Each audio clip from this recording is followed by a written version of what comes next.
minha gente, a anistia vem aí. A Jair Bolsonaro, aos generais, aos operadores da trama golpista, aos incautos que depredaram a Praça dos Três Poderes.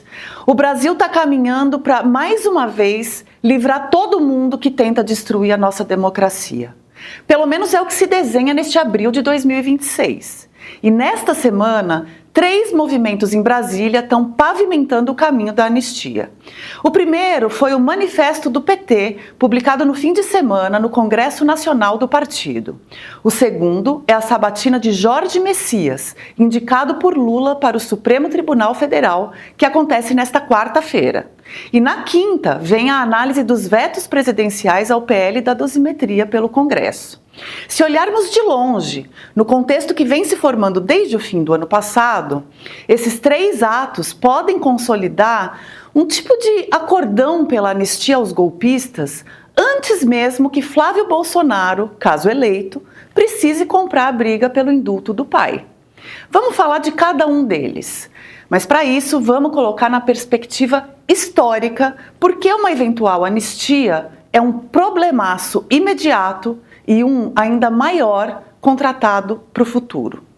O Brasil tem um problema muito sério com golpe. Além da frequência com que se tenta, há um padrão que se repete. A gente não aprende. Ou melhor, os militares e seus simpatizantes não aprendem. E não aprendem porque, historicamente, preferimos anistiar. Anistiados, os golpistas voltam anos depois com novas tecnologias, essas sim aprendidas na tentativa anterior. Uma hora dá certo, como deu em 64, nos lançando em 21 anos de escuridão. Isso está provado na história. Eu vou pegar só 2 exemplos. O capitão Olímpio Mourão Filho usou um falso plano comunista para o golpe de 37. Nada aconteceu com ele e em 64, agora general, foi ele quem botou os tanques nas ruas para derrubar o João Goulart.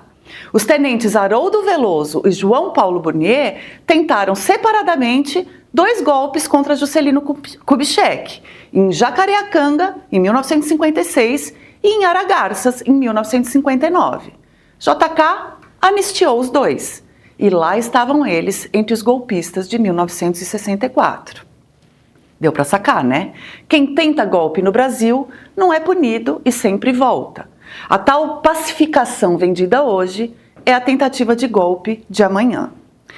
A condenação não foi pelo 8 de janeiro, sabemos, mas vamos chamar assim só para simplificar a nomenclatura aqui. O 8 de janeiro entrou nessa sequência com figurinhas repetidas do golpe de 64. Mas com uma diferença. Pela primeira vez em muito tempo, havia a possibilidade real de que o desfecho fosse outro. As instituições resistiram, o Supremo condenou, os golpistas foram presos. E o que não é trivial, boa parte da sociedade estava do lado da punição. Em setembro de 2025, 2 em cada 3 brasileiros eram contra anistiar os envolvidos. Isso não é o tipo de consenso que aparece todo dia numa democracia polarizada como a nossa. Por isso que nós, democratas, ficamos tão aliviados de ver os golpistas de 2022 condenados e presos, inclusive generais. Foi uma ruptura de padrão com um potencial pedagógico imenso que poderia nos salvar de golpes futuros. Mas esse respaldo da sociedade vem se deteriorando.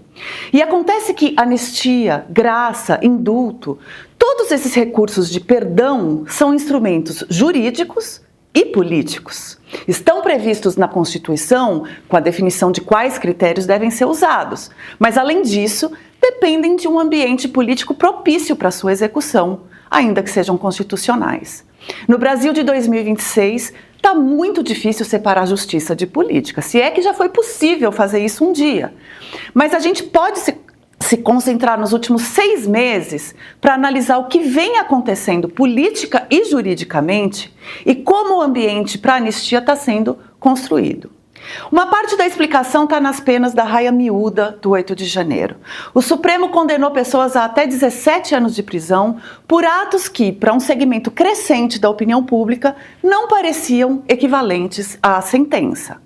Juridicamente, há explicações dos ministros para os cálculos, dizendo que não se tratava só de uma pichação de batom ou de um dinheirinho para o ônibus fretado da excursão golpista, mas que aquelas pessoas concorreram em outras práticas contra o Estado Democrático de Direito que justificariam a soma.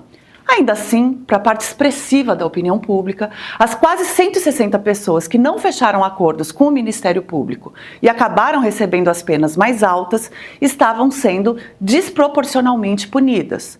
Nas pesquisas, o apoio à anistia ampla, geral e restrita não costuma chegar a 40%, mas é maior que isso para o povão que atacou no 8 de janeiro. A outra parte da explicação está no comportamento do próprio STF. Os abusos de conduta, a soberba de alguns ministros, os escândalos que foram aparecendo, o tribunal que tinha respaldo popular foi gastando esse capital muito mais rápido do que construía. Muita gente que fazia vista grossa a comportamentos condenáveis de magistrados, como eu mesma, em nome da barreira antigolpe que o Supremo formou, não consegue mais ignorar o tamanho do problema com o que o caso Master vem revelando e, mais do que isso, com a forma com que esses ministros resistem a críticas e mudanças.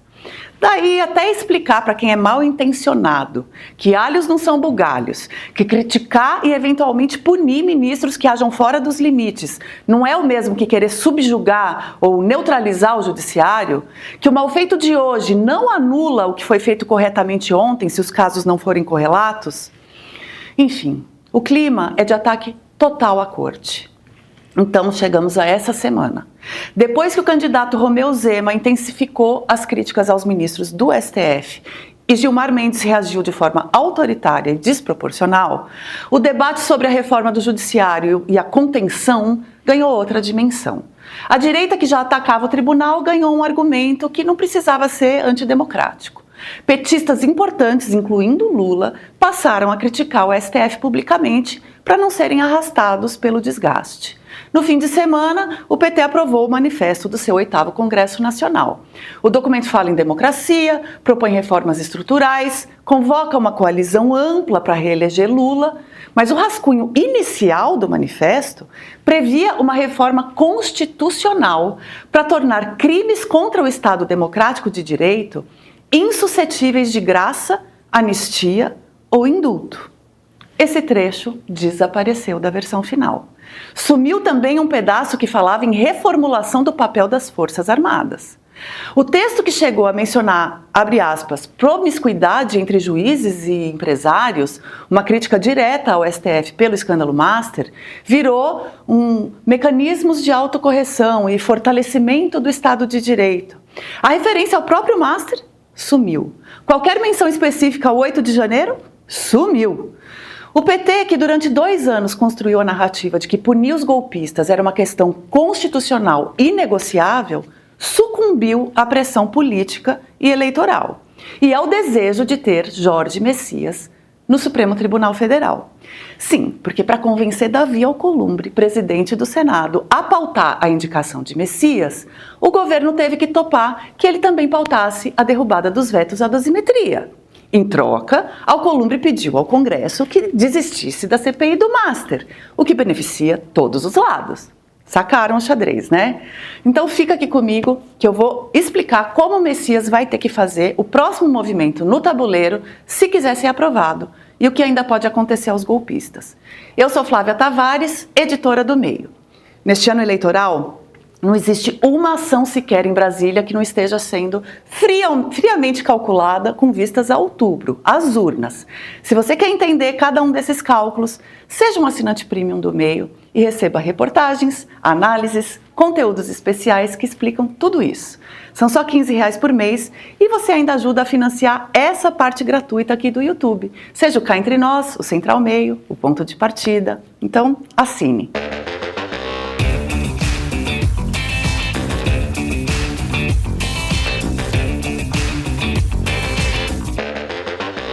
Jorge Messias é o advogado-geral da União e foi indicado por Lula para uma vaga no STF. A sabatina no Senado está marcada para esta quarta-feira. E Messias é uma das figuras do governo que mais personificaram a posição dura contra os condenados do 8 de janeiro. Foi ele quem, em outubro de 24, quando a Câmara criou uma comissão especial para analisar o projeto de anistia, saiu publicamente com uma artilharia pesada. Disse que qualquer PL propondo anistia era inconstitucional, que não se pode anistiar praticantes de crimes que tentam abolir o Estado Democrático de Direito, que falar em anistia era uma agressão à população brasileira. Lembrou com orgulho que foi ele quem pediu pessoalmente ao ministro Alexandre de Moraes a prisão preventiva dos envolvidos nos ataques. E disse que, além de cumprirem pena, os condenados tinham que pagar, abre aspas, cada obra que quebraram, cada cadeira, cada lâmpada, fecha aspas.